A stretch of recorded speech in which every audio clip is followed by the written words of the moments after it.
Sejam todos bem-vindos ao Congresso. Eu sou a doutora Evelyn Spila, sou enfermeira esteta, proprietária do Estúdio 28 e vou falar para vocês de um assunto não menos importante do que técnica, do que equipamento, mas um assunto que a gente deixa sempre para segundo plano, que é a intercorrência em clínicas de estética. Todos nós, enfermeiros, sabemos que a gente foi educado para atender a intercorrência. E quando a gente vai para a estética, como a gente não lida com a doença e sim com o indivíduo saudável, a gente esquece da emergência. E a emergência ela não escolhe se você está atuando num hospital, num serviço de atendimento pré-hospitalar, ou se simplesmente você está na sua clínica de estética. Então, nós temos que estar muito bem resguardados e atualizados em procedimentos para poder auxiliar e salvar uma vida. Hoje a gente vai discutir alguns assuntos que são imprescindíveis e que pode acontecer com qualquer pessoa. Ah, mas o que você está falando é só para a clínica de estética? Não, é para a vida. Então, nós vamos falar como a gente deve atender uma parada cardiorrespiratória, que das intercorrências, com certeza, essa é a mais temida. Vamos falar um pouco sobre sinais e sintomas do infarto agudo do miocárdio ou de um mal súbito, e do acidente vascular cerebral. Também vamos falar da questão do desengasgo. Por quê? Porque às vezes a sua cliente não vem sozinha para a clínica, né? E pode ser um adulto, mas pode ser uma criança. Então, como que a gente deve se comportar? E mais, o que a gente tem que ter nas clínicas? Quem deve ser treinado? Só o enfermeiro deve ser treinado? Será que na recepção a pessoa já não tem que saber o fluxo de uma emergência? Porque todos nós sabemos que tempo é músculo. Em um coração parado e todo mundo batendo a cabeça e esquecendo de pedir ajuda, a gente não vai conseguir resolver sozinho. E a gente está tirando as chances de sobrevida desse indivíduo. Então, eu vou estar mostrando para vocês, com auxílio de alguns manequins, como que a gente atua com técnicas atualizadas. Porque a cliente ela vem para a nossa clínica, às vezes com uma autoestima baixa, às vezes com um problema facial ou um problema corporal, ela fala de algum problema de saúde que ela tem ou teve, mas ela está sempre estável, né? Raramente ela vem para a clínica de estética descompensada, ou raramente ela também te conta 100% da verdade. Então a gente tem que estar preparado, porque a intercorrência não escolhe nem hora e nem lugar. E a gente precisa saber atuar. Evelyn, mas eu preciso ter um carro de emergência na minha clínica? Não necessariamente, mas acredito que você possa ter equipamentos ou dentro do condomínio, né, que facilitem o atendimento ou a primeira resposta deste atendimento. Eu vou estar mostrando para vocês como é que a gente atua com a parada cardiorrespiratória primeiro, porque acredito ser a intercorrência mais temida e a gente tem que treinar, porque a gente não faz mais isso não faz parte da nossa rotina, não faz parte do nosso dia a dia. O importante é que você pegue uma tarde que você tá com a agenda mais tranquila, ou um sábado, ou reúna a sua equipe num domingo e faça um treinamento de suporte básico de vida, né? Com técnicas atualizadas, baseadas nos últimos guidelines, segundo a Associação Americana de Cardiologia, para que você possa praticar a primeira resposta como o mundo inteiro pratica. E isso te garante que o seu atendimento foi feito de uma forma padronizada, né? Resguardada por uma associação americana de cardiologia. É importante também, se você conseguir, treinar os seus colaboradores ou toda a sua clínica para que todos tenham essa certificação. É muito, muito importante. E a gente não faz isso com a mesma frequência que a gente faz quando a gente está num ambiente hospitalar ou num ambiente de atendimento pré-hospitalar. Então, a nossa habilidade em relação ao atendimento à emergência, se isso não estiver descrito com um protocolo, com um fluxo, e a gente treinar esse fluxo de vez em quando na clínica, o que acontece na hora da emergência? A emergência, ela trabalha com a questão emocional de todos. E aí fica todo mundo batendo cabeça e o tempo passando. Vocês sabem que um coração parado, a cada minuto, a gente perde 10% da vida. E quando eu falo um coração parado, uma pessoa teve uma parada cardiorrespiratória dentro da sua clínica e ficou todo mundo se batendo e ninguém começou a dar o suporte, a pedir ajuda. Então, a minha ideia hoje é que a gente consiga trazer um pouquinho de um momento mais reflexivo, quanto a gente tem destinado do nosso tempo para as emergências que podem acontecer dentro das clínicas, né? Porque a gente está sempre tão preocupado com a melhor tecnologia, o melhor produto, o que tem de novo, o procedimento, mas a intercorrência em si, que todos nós estamos dispostos, eu acredito que se a gente não treinar, todo o restante vai por água abaixo. Gente, se a gente tiver uma cliente que evolua para uma parada cardiorrespiratória, é muito importante que, se ela estiver na maca, a gente peça ajuda, faça uma retirada rápida e coloque ela em decúbito dorsal horizontal numa superfície rígida. Superfície rígida não é a nossa cadeira de exame, não é a nossa maca spa, porque você tem o colchão. E como a gente vai ter que trabalhar com a compressão torácica e fazer o afundamento desse tórax entre 5 e 6 centímetros, quando você faz isso numa superfície que não é rígida, não tem uma meia prancha, a gente não está num hospital, a gente não está numa unidade de pronto atendimento, a gente está nessa clínica, é preferível que ela vá para o chão, tá? Porque senão você vai afundar o colchão e não o tórax. Isso é muito, muito, muito importante. Como que a técnica no adulto está hoje da ressuscitação cardiopulmonar? Antigamente a gente fazia ABC. A gente priorizava a via aérea e depois a gente ia para a circulação. Hoje, o último Guidelines mostra pra gente uma diferença. Nós fazemos hoje CAB. A circulação está em primeiro lugar. Nós temos que primeiro trabalhar a compressão cardíaca. A gente tem que fazer a compressão torácica. Como é que a gente faz essa compressão torácica? Por que a compressão torácica e não mandar oxigênio para esse indivíduo? Vamos supor que você estava com a sua paciente na sua clínica, fazendo lá a sua limpeza de pele, alguma coisa, e de repente ela parou. A última coisa que ela fez foi respirar. Então a gente tem oxigênio, por menor que seja, nas células. Então o que eu tenho que fazer? Fazer esse oxigênio residual circular. Então primeiro foco nas compressões.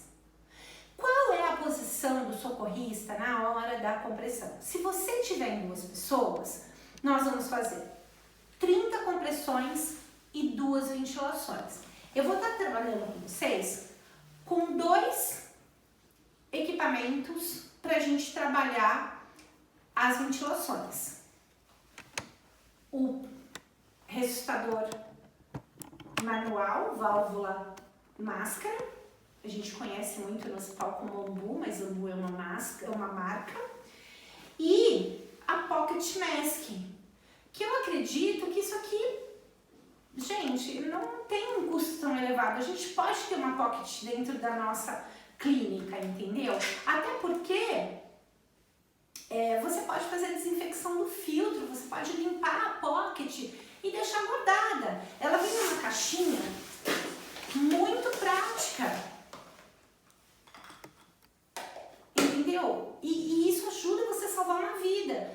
Então, é importante às vezes a gente ter até uma pocket dentro do porta-luva do carro, na bolsa, né? A gente não sabe a hora que a emergência vai nos acionar. Então, é muito importante que a gente tenha. Então, vamos lá. Como é que a gente trabalharia aqui numa situação do indivíduo que ficou desacordado e você faço compressão ou não faço compressão? Então, no caso, eu estou falando com profissionais de saúde, né? Então, a gente deve... aquela história lá atrás do ver, ouvir e sentir, ela caiu por terra porque muito tempo era perdido tentando verificar essa respiração e olha lá o coração parado, ó o tempo. Lembra, gente? A cada minuto eu perco 10% da vida. Então, o que é que a gente faz? Eu faço, é como se fosse um ver, ouvir e sentir muito rápido, eu avalio, tá saindo ar dessa boca, esse tórax está expandido? Não tá. Tem pulso carotídeo? Não tem. Me posiciono no lateral do paciente, 90 graus, eu posiciono a minha mão no meio do tórax, a outra por cima, 90 graus, e eu vou comprimir esse tórax e vou afundar esse tórax de 5 a 6 centímetros.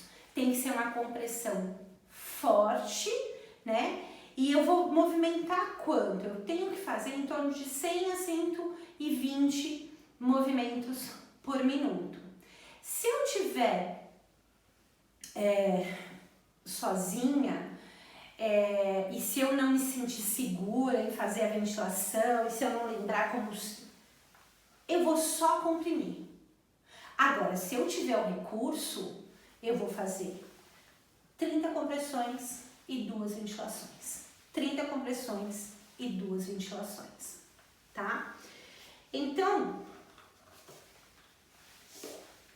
como é que a gente trabalha com a nossa pocket? Ela tem um filtro unidirecional que impede que, se esse indivíduo vomitar, esse vômito venha para sua boca, mas eu consigo fazer uma excelente ventilação com a pocket. Vamos supor que eu estou sozinha na clínica e já pedi o suporte, já me trouxeram a nossa pocket, eu já deixei ela montada ou pedi para alguém montar e estou aqui. 25, 26, 27, 28, 29, 30. Como a gente está trabalhando um boneco, né, gente? Ele é um boneco clínico, ele não vai ficar hiperestendido. Mas no caso do indivíduo, eu sempre faço a hiperextensão, o indivíduo parado ele vai ficar nessa posição. Vou posicionar a minha pocket, venho pela linha do nariz e posiciono, ó, a linha do nariz. E o segredo da boa ventilação é como você faz a vedação dessa máscara. Então, ó, eu posso apertar e não deixar escapar o ar.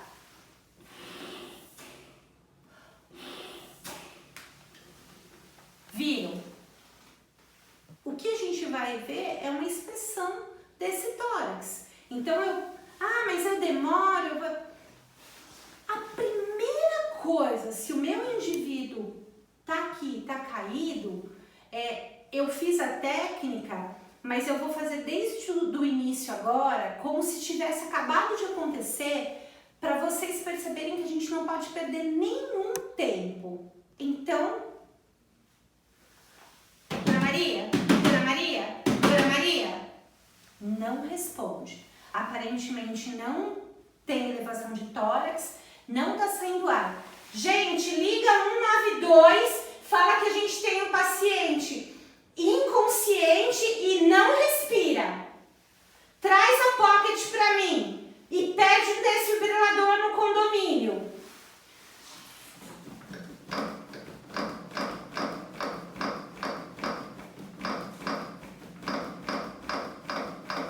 Sim, 6, 7, 8, 9, 30.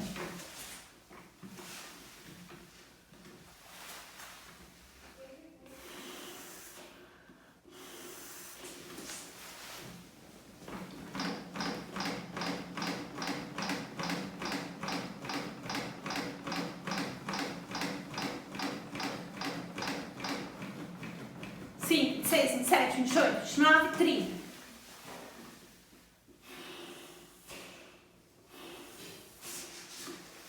Por que a sequência tem que ser essa, gente? Porque se eu esqueço de pedir ajuda, eu não vou conseguir resolver isso aqui. E se não chegar um desfibrilador externo automático? No condomínio da minha clínica, não tem. Eu estou programando de comprar um. A gente tem vários estabelecimentos comerciais, mas nem todos são da área da saúde. Então as pessoas não valorizam muito isso. E as pessoas nunca valorizam a emergência até ela acontecer.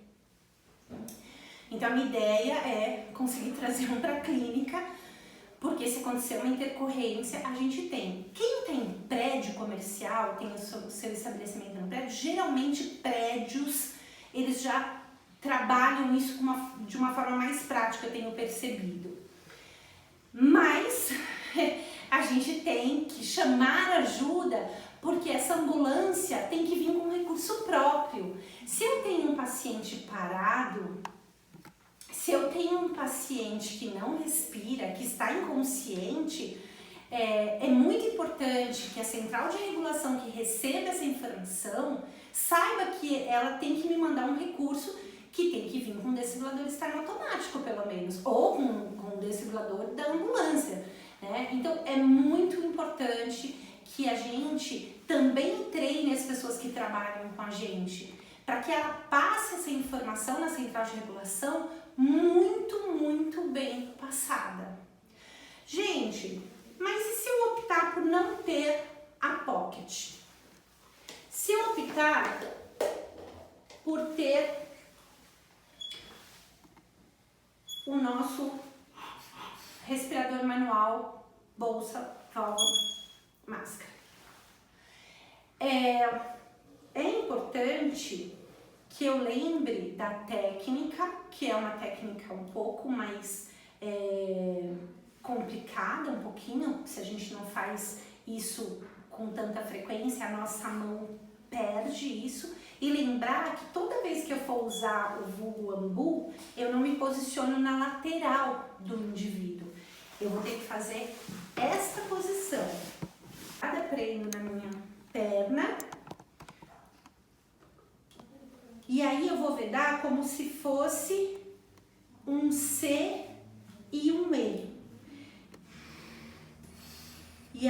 E qual é o problema? Se eu não vedar direito essa máscara, e no boneco é bem mais difícil,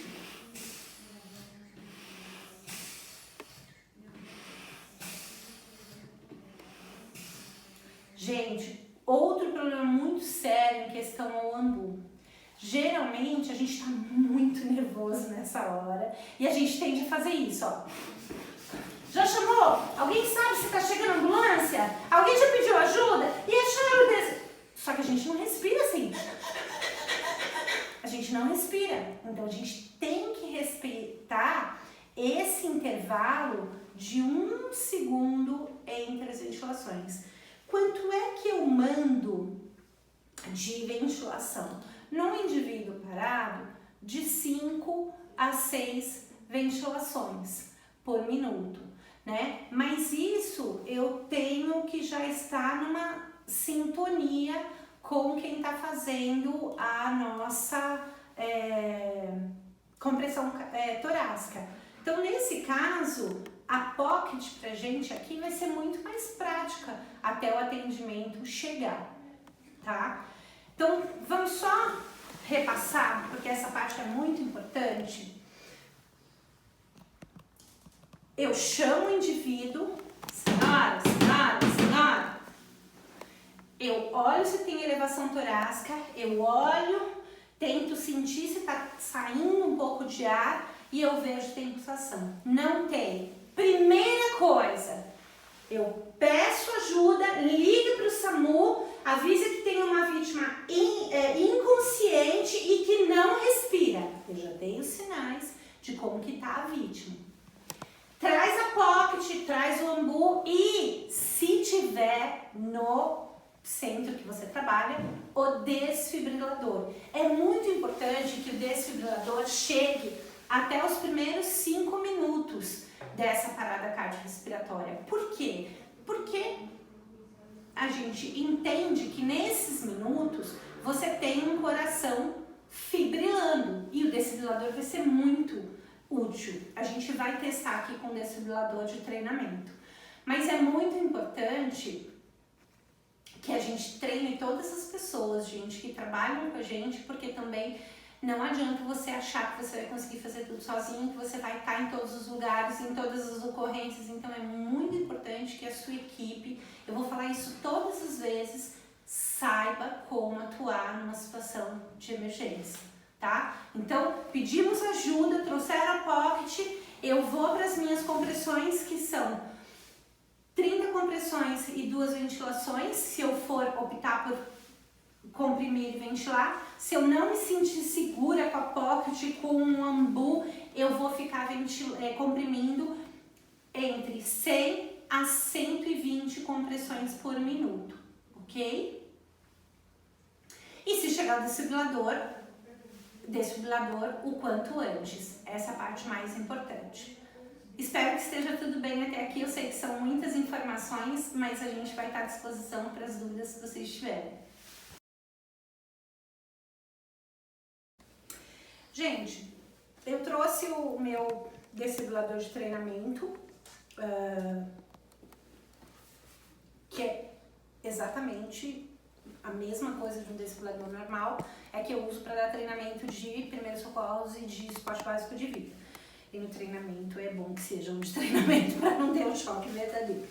Então, olha só, não sei se todo mundo já utilizou, mas ele é muito simples, né? Você tem o botão de ligar e o botão de dar choque, tá? As pás, que são os eletrodos, elas já vêm com um desenho de onde você deve posicioná-las. Então é muito prático, tá? Eu vou fazer de uma forma didática, mas a gente sempre tem que pensar que eu vou estar massageando esse... quando a pessoa chegar com o desfibrilador, se for do condomínio, se for da ambulância, lembra, aqui eu vou estar fazendo de uma forma didática, mas você vai estar massageando. Então, assim, se tiver alguém que possa continuar a compressão, você fala, olha, se posicione aqui na frente e vai fazendo esse movimento que eu estou fazendo, que é muito mais fácil, nem que a pessoa não faça com tanta, mas para não parar a compressão enquanto você posiciona os eletrodos, isso seria muito importante. Se for quando a ambulância chegar, são profissionais já atuantes, então vocês vão fazer um serviço multiplicado, isso vai ser muito importante. Então vamos lá. Como é que a gente faz? A gente liga o desfibrilador. Posicione eletrodos no tórax do paciente. Encaixe conector dos eletrodos na entrada, perto da luz que pisca.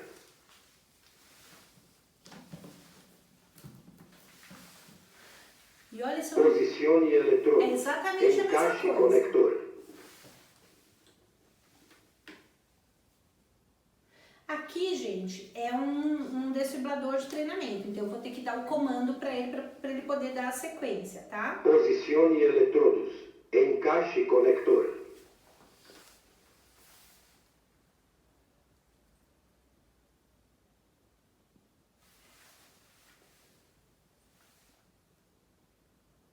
Posicione eletrodos. Encaixe o conector com firmeza. Analisando o ritmo cardíaco. Não toque o paciente. Afasta todo mundo, nunca deixar ninguém perto.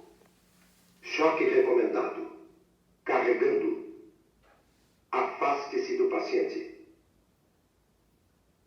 Administre o choque agora. Pressione o botão laranja. A choque administrado. Em pausa. Administre ressuscitação cardiopulmonar. E tudo vai voltar como você estava fazendo. Então, é muito importante que você coloque. E o que é bom do desfibrilador estar no automático? Ele tá ligado, gente. Ele continua marcando 2 minutos. Daqui 2 minutos ele vai ler de novo. Então, você vai continuar na compressão, tá?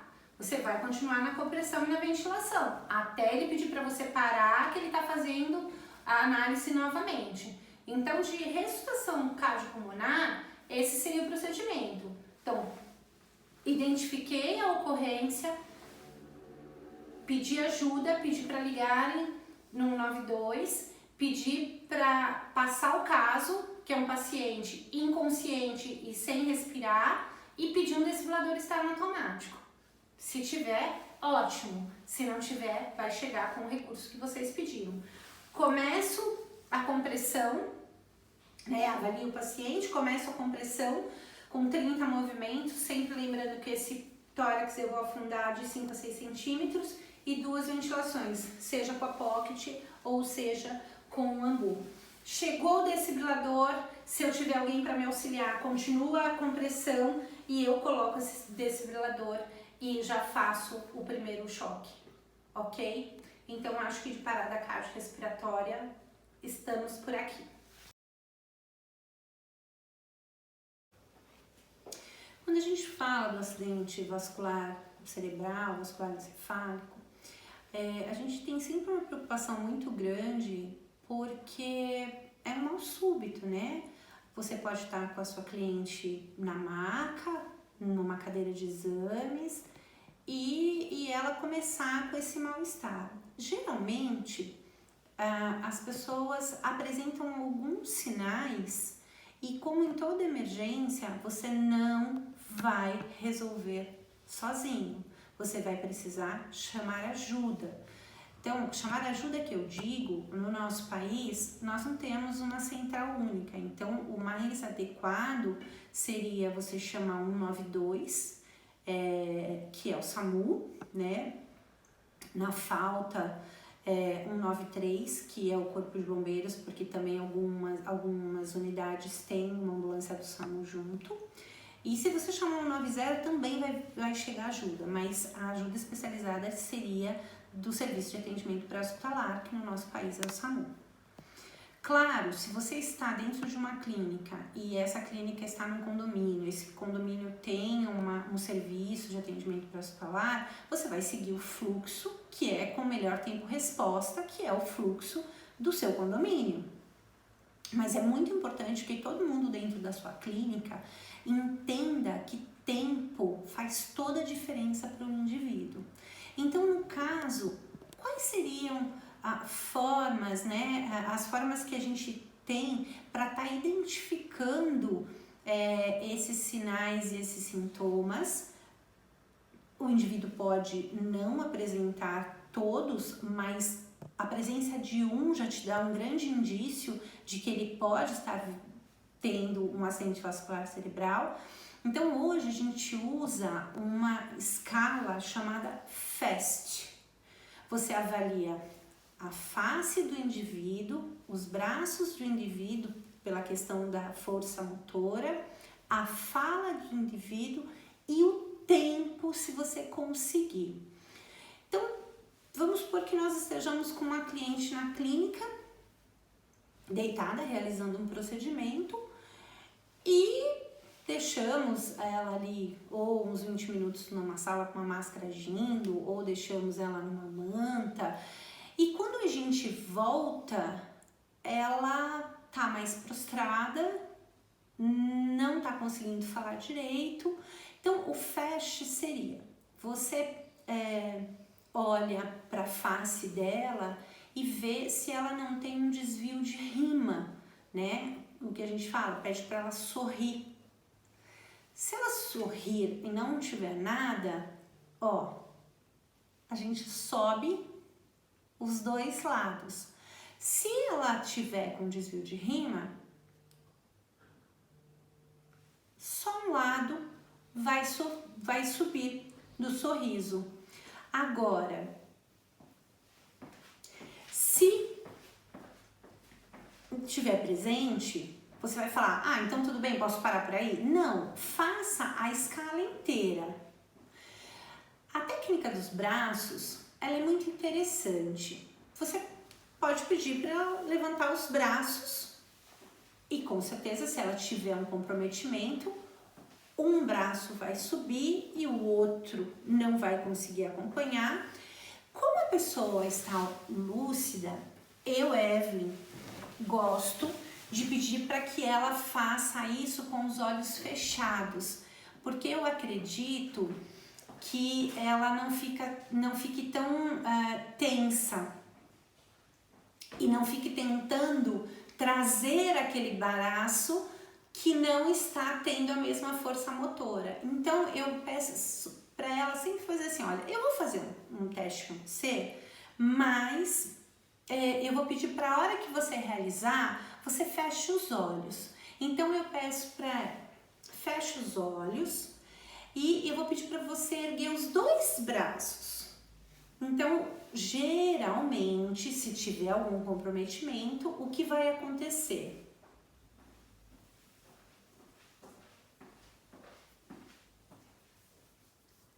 Como ela está com os olhos fechados, ela vai entender que esse braço subiu. Você fala, ok, tudo bem, muito obrigada, vamos continuar o teste. Aí você pede para ela falar uma frase que pode ser o nome completo, qual o seu endereço, coisas que você saiba a resposta, para ter certeza se ela está conseguindo falar a frase inteira, porque geralmente ela consegue raciocinar o que ela tem que responder, mas a fala está comprometida. Então, eu chamo Evelyn Cristiane Gomes Spila. Se eu estivesse com algum problema, com certeza eu sei o meu nome e eu ia ter dificuldades. Então, alguém me perguntaria, qual o seu nome? Responde para mim. E eu ia falar, e não ia conseguir, às vezes, completar o nome inteiro. E a última pergunta do teste seria, há quanto tempo você está sentindo isso? Ah, começou agora, começou a hora que eu deitei na maca, mas eu achei que é porque eu estava cansada. Que isso é muito importante para você dar de informação para a equipe que vai chegar e fazer esse suporte. Então é assim, começou com essa intercorrência, eu já vou ligar, vou falar que eu apliquei a escala FAST e que ela teve algumas respostas positivas. Quem está do outro lado na central de regulação já sabe que é provavelmente um paciente que está tendo um acidente vascular cerebral. É hemorrágico, é isquêmico? Não é na sua clínica que vai resolver isso. Isso vai ser no ambiente hospitalar. Mas é muito importante que quem chega para socorrer e fazer o transporte tenha noção do que está acontecendo, tá? Então, como é que a gente pode posicionar essa paciente? Eu dei o exemplo para vocês de uma paciente que a gente deixou deitada na maca, tá? Muito importante que a gente coloque essa pessoa acomodada, ela tá deitada já, só que em vez de eu deixar ela numa posição 100% horizontal, eu vou elevar os ombros. Eu pego algumas almofadas, alguma coisa e deixo ela com os ombros levemente elevados. Eu deixo ela confortável, se tiver alguma coisa que está impedindo ela de respirar melhor, eu alargo vestes, eu solto e sempre deixo ela calma, mas eu não vou deixar ela 100% horizontal. Eu não sei se é um acidente vascular hemorrágico, então o quanto mais eu dificultar esse retorno venoso para a região cefálica, eu estou contribuindo para esse indivíduo. Então eu posiciono, mas lembrem, eu percebi que está acontecendo alguma coisa errada, eu fiz a escala, eu já peço ajuda e conto como é que está essa paciente, né? Sempre que eu vou pedir ajuda, eu tenho que ser objetivo, eu tenho que falar na central de regulação a idade dessa paciente, onde é que eu estou, o que ela está sentindo, para que o melhor recurso seja disponibilizado para este atendimento, né? E estar com essa paciente para estar avaliando como ela está evoluindo. Olha, a hora que eu chamei o recurso, ela estava assim, mas vocês demoraram 40 minutos para chegar e ela se comportou desta forma até este momento. Sempre tento deixar um ambiente calmo, tranquilo. Não ofereço nada para uma paciente que está com risco de evoluir para uma inconsciência. Por quê? Porque ela pode evoluir para inconsciência e eu vou ter dois problemas. Ela pode aspirar esse líquido que a gente ofereceu, então é melhor deixar ela tranquila e fazer algumas perguntas, porque se ela evolui para inconsciência e eu não tenho essas perguntas no meu prontuário, na minha anamnese, ela tem alergia? O que ela comeu nas últimas 2 horas? Né? Essas perguntas podem ser banais para a gente naquele momento, mas vai ser muito importante para quem vem socorrê-la. Tá? Tem alergia, tem algum histórico de alguma doença. Se eu não tenho isso no meu prontuário na clínica, eu já tenho que colher essas informações enquanto ela está tranquila para me passar. Porque se ela evolui e vai piorando o quadro neurológico, eu não consigo coletar esses dados e vai faltar informação para quem vai vir fazer o transporte para o ambiente hospitalar.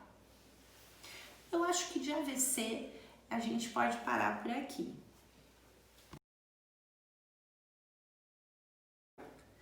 Quando a gente fala do mal súbito, infarto, o que pode aparecer na nossa clínica? Ou a gente mesmo, ou qualquer pessoa que está no seu ambiente, ele pode estar tranquilamente e de repente começar com desconforto, né?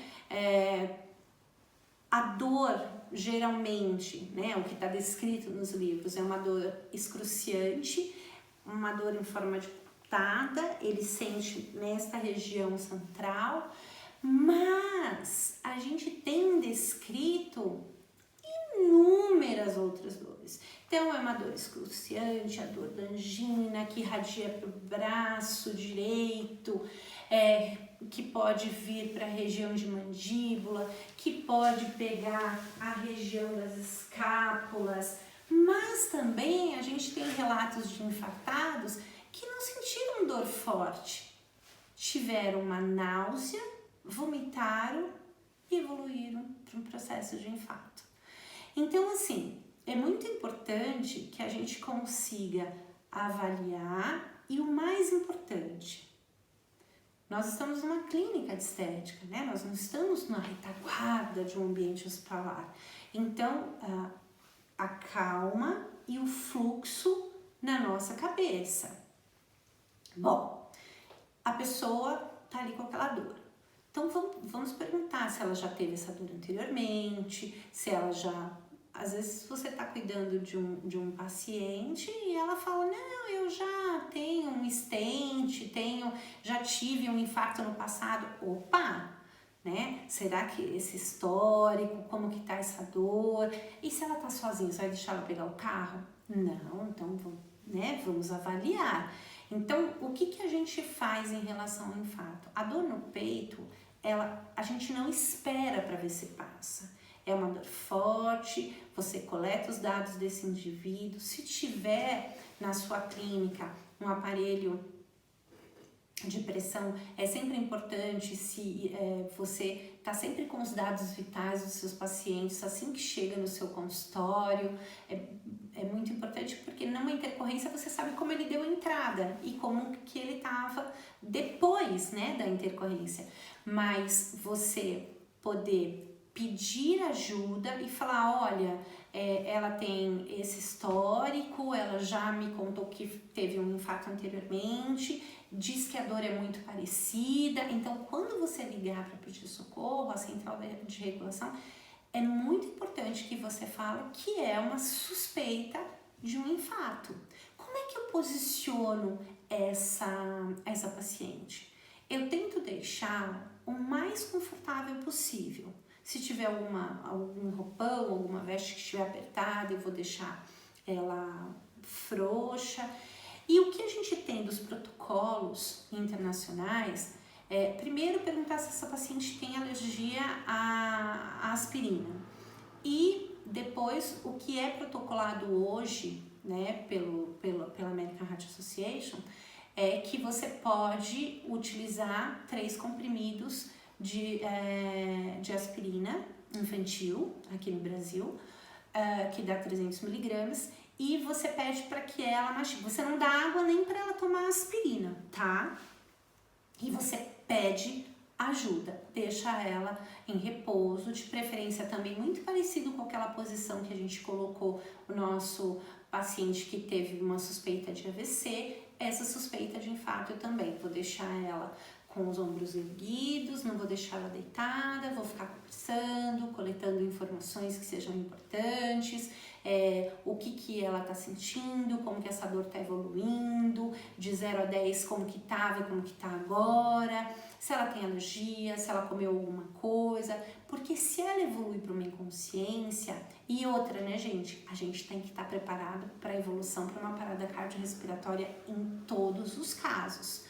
E a gente vai falar o que a gente faz. A gente deixou tanto o paciente do AVC como o paciente da suspeita do infarto ali repousando com os ombros elevados. Evoluiu para uma parada cardiorrespiratória, superfície rígida em decúbito dorsal horizontal. E a gente vai partir para a manobra de ressuscitação cardiopulmonar, que a gente vai descrever, vai demonstrar com o auxílio de um manequim. Como que essa técnica está padronizada agora no último Guidelines, que foi o de 2015. Acredito que de infarto a gente está tranquilo, né? É bem diferente de todas as palestras que a gente assiste no Congresso de Estética, né? Que a gente sempre fala por que esse creme, por que este produto, por que esse fio, por que essa toxina, mas a gente não pode esquecer dessa intercorrência. Porque quando a gente sabe como atuar na intercorrência, não importa o procedimento que eu estiver fazendo. O fluxo do atendimento de emergência tem que estar na cabeça, não só de quem está realizando, da sua secretária que fica na sua recepção, das pessoas que estão te auxiliando em outras salas, de todos os profissionais que circundam a sua clínica. Isso é muito, muito importante. Vamos falar do desengasgo da criança, do bebê, né? Bebê aqui, como a gente está falando uma palestra mais geral, isso aqui, gente, não é nenhum curso, porque a gente gasta aí 8 horas, né, para um curso, mas eu acho que são dicas que a gente pode salvar vidas e às vezes vem a sua cliente, eu recebo muito cliente com babá na minha clínica, né? E às vezes a cliente entra para o procedimento e você não sabe o que pode acontecer. A criança pega um brinquedo ou pega um pedaço de uma fruta e acaba engasgando. Então, como é que a gente pode fazer a técnica do desengasgo no bebê, né? Então aqui eu tenho um bebê simulador. Então, primeiro eu posiciono, olha, eu não fecho, né? Não fecho a carinha do bebê, mas eu posiciono. Essa é a posição, sempre a gravidade, né, tentando auxiliar, e aí, ó, 1, 2, 3, 4, 5 espalmadas nas costas. Se esse objeto já não saiu na sua mão, eu vou virar o bebê e um dedinho acima da linha dos mamilos, eu vou comprimir. Só que eu olho na boca para ver se o objeto já não subiu. 1, 2, 3, 4, 5. Ó, o objeto está na boca do bebê. Não sei se vocês conseguem identificar, o nosso bebê desengasgou. Mas vamos supor que ele não tivesse desengasgado e o objeto estivesse lá dentro ainda, porque eu não vou enfiar, porque se eu tento fazer um gancho para tirar, eu vou colocar esse objeto mais para baixo. Então, eu volto à posição 1, 2, 3, 4, 5. E aí eu viro, ó, o objeto tá na minha mão. Então, se for uma pecinha de brinquedo, alguma coisa, um coágulo de leite, geralmente nos primeiros tapinhas nas costas, você desengasga o bebê. Evelyn, eu tô muito nervosa, eu não consigo fazer isso de pé. Eu vou me posicionar aqui na cadeira para vocês verem como que faz. Porque sentado às vezes a gente tá mais seguro, é um momento que você fica muito tenso. Então, ó, mão nunca fechando, né? Eu posiciono. E olha, uso a minha coxa como apoio. 1, 2, 3, 4, 5. É um espalmar, tá? Da mão, não é um carinho, não é um espalmar mesmo, com bom senso, claro, mas é um espalmar para você fazer um movimento vibracional para esse objeto sair. Eu trago, olho, o objeto não saiu, um dedinho acima da linha dos mamilos, 1, 2, 3, 4, 5. Evelyn, eu faço até quando? Até ele desengasgar ou até ele evoluir para parada cardiorrespiratória. E se ele evoluir para parada cardiorrespiratória? Superfície rígida. Peraí. O bebê não desengasgou e evoluiu para uma parada cardiorrespiratória. Você percebeu que ele não tem reação, então eu vou comprimir. 2, 3, 4, 5, 6, 7. Vou comprimir 30 vezes e vou ventilar 2. Como é que eu ventilo se for um bebê? Eu vou ventilar, a minha boca vai pegar o nariz e a boca do bebê, porque é muito pequena essa facezinha, então se eu tentar pegar só a boca eu não vou conseguir. Então eu faço este movimento, ó.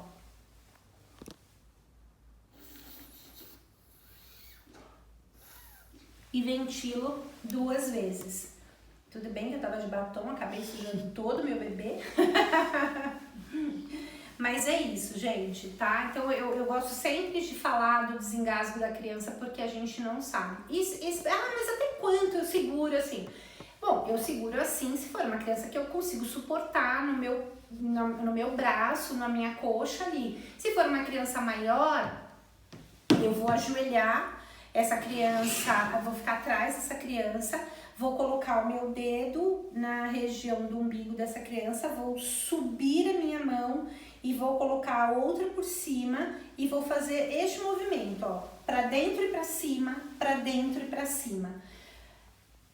E geralmente esse é o movimento que a gente faz inclusive no adulto como na criança maior. Só que eu não vou ficar de pé porque não vou ficar na mesma altura do umbigo da criança. Então eu ajoelho atrás da criança e faço esse movimento. Então coloco o dedo no umbigo da criança, subo a minha mão, espalmo a outra sobre, para dentro e para cima, para dentro e para cima. É como se fosse um J, gente, tá? Essa é a técnica do desengasgo, tanto para adulto como para criança maior. É muito importante a gente saber isso. Gente, outros recursos que a gente pode ter na clínica, até porque já é autorizado para enfermeiro utilizar e, né, se você quiser montar uma mochila de primeiro atendimento, ter a cânula de Guedel, que ajuda muito na utilização da ventilação, né? E as máscaras laríngeas, que são dispositivos supraglóticos muito tranquilos de serem utilizados, né? Claro que a gente não vai fazer a técnica aqui, porque é uma técnica mais avançada, demora um tempo e você tem que ser habilitado para poder passar, mas antigamente tinha um custo muito grande, mas se você está num lugar mais ermo, que vai demorar a sua remoção de chegar, vale a pena você passar e esperar o transporte chegar. Então, pensem aí em se habilitar em um curso avançado que tenha máscara laríngea. Bom, chegamos ao término da nossa conversa. Eu espero que vocês tenham aproveitado. Tudo que a gente quis passar para vocês é, né, uma gotinha aí de sabedoria, porque a gente acha esse tema extremamente importante. Não pensem que só vocês têm que saber o fluxo de emergência da clínica de vocês. Treinem, façam simulados em horário que vocês não tenham paciente. Chame a sua recepcionista, a sua pessoa que te auxilia na limpeza, porque na hora da emergência é muito importante que o fluxo esteja na cabeça de todos, para que a gente não fique batendo cabeça, perdendo tempo enquanto tem um coração parado. Claro, gente, que as informações elas são complexas, eu falo isso porque eu sou instrutora de cursos de primeiros socorros e suporte básico de vida na minha outra empresa, e eu tenho uma preocupação muito grande quando a gente foi estruturar o Estúdio 28, todo detalhe ele estava sempre interligado a uma situação de emergência. E se acontecer, passa a maca, como que tira, porque a gente vivencia isso, né? Sempre atuei na enfermagem com situações graves. O meu sócio é emergencista, então a gente tem aí uma paranoia com a questão da emergência. Mas por saber que ela não escolhe hora nem lugar, e quando você treina, quando você capacita as pessoas para atender uma intercorrência na clínica, você está multiplicando conhecedores que podem contribuir para salvar uma vida, não só na clínica, nas suas casas, nas escolas, no trabalho, cada um no seu núcleo. Então é muito importante você levar essa informação, você desenhar qual vai ser o melhor recurso para a sua unidade de trabalho. Isso é imprescindível, principalmente por tudo que a gente está passando. Aproveita esse momento de mudança que foi relacionado, estabelecido pela pandemia, para já desenhar o seu fluxo de emergência da sua clínica, né? Você sabe onde está o desfibrilador mais perto da sua clínica? Você sabe quanto é o tempo-resposta da ambulância mais perto da sua clínica? Então, assim, se você está tão preocupado em oferecer o melhor para o seu cliente, repense a questão das intercorrências. Repense a questão de quantas pessoas sabem atender uma intercorrência dentro da minha clínica. Eu fico à disposição de vocês. Muita coisa a gente não consegue, né? O tempo é curto, mas eu acho que leva todos ao momento de reflexão. Será que eu não preciso me atualizar? Será que eu me capacitei segundo as últimas normas? Qual recurso que eu tenho, né? Então, pensem um pouquinho. A emergência ela é tão importante quanto a qualidade do botox que você coloca dentro da sua clínica, né? Então, a gente tem que pensar muito, muito o que a gente vai estar fazendo e como a gente vai estar fazendo, qual o suporte que a gente oferece para quem entra dentro da clínica da gente. Muito obrigada!